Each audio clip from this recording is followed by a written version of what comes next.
আগেই বলে নিচ্ছি, যাদের হাড় দুর্বল তারা আমার এই ভিডিওটি দেখবে না। তারপর যদি হাসতে হাসতে লুঙ্গি খুলে যায় তাহলে কিন্তু আমি দায়ী না। একটা লোক বিয়ে করলো, অনেকদিন হয়ে গেছে, কিন্তু তাদের বাচ্চা হচ্ছিল না। তাই সে এক ফকির বাবার কাছে গেল দোয়া চাইতে। তখন ফকির বাবা বলল, যা তোকে দোয়া করে দিলাম, খুব তাড়াতাড়ি তোদের সন্তান হবে। তারপর 1 বছর পরে লোকটির একটা মেয়ে সন্তান হলো। তখন লোকটি খুশিতে আত্মহারা হয়ে গেল আর মেয়ের নাম করার জন্য তাড়াতাড়ি ফকির বাবার কাছে চলে গেল। আর ফকির বাবা তখন ধ্যানমগ্ন ছিল, আর তখন তার ধ্যান ভেঙে গেল আর সে রেগে মেগে বলল, ধুর বাল। তখন লোকটি ভাবলো, ফকির বাবা মনে হয় আমার মেয়ের নাম বাল রাখতে বলছে। সেই অনুপাতে মেয়েটির নাম বাল রেখে দিল। তারপর আরো 2 বছর পরে লোকটির একটা ছেলে সন্তান হলো।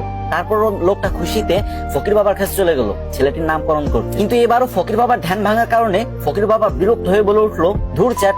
তখন লোকটি ভাবলো, ফকির বাবা মনে হয় আমার ছেলের নাম চ্যাট রাখতে বলছে, তাই সেই অনুপাতে ছেলের নাম চ্যাট রেখে দিল। তারপর আবার কিছুদিন পরে লোকটির একটি ছাগলের বাচ্চা হলো, আর সেই লোকটি ছাগলের বাচ্চা নামকরণ করার জন্য ফকির বাবার কাছে চলে গেল।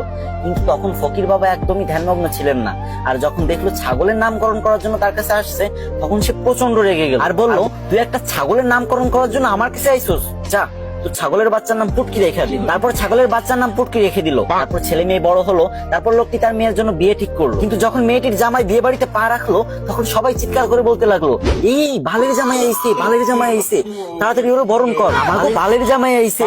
এই শুনে তো জামাই রেগে মেগে বিয়ে করবে না বলে বাড়ির দিকে রওনা হলো। তখন শ্বশুর সামনে এসে বলল, বাবা তুমি রাগ করো না গো, তুমি তো আমার চ্যাটের মতোই।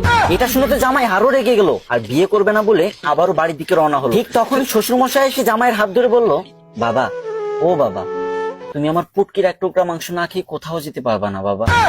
এই কথা শুনে জামাই বেহুশ। আর আমি জানি আপনি এখন হা হা করে হাসতেছেন আর এটা ভাবতেছেন যে আমি ভিডিও করার সময় হাসলাম না কেন। আরে ভাই, 2টা বড় বড় লাইটের সামনে ভিডিও করার যে গরম সহ্য করা যায় না ভাই, পুরো ঘেমে গেছি। এত কষ্ট করে আপনাদের জন্য ফানি ভিডিও বানাই আর আপনারা শেয়ার করেন। যদি মন চায় তাহলে এই ছোট ভাইয়ের ভিডিওটা একটা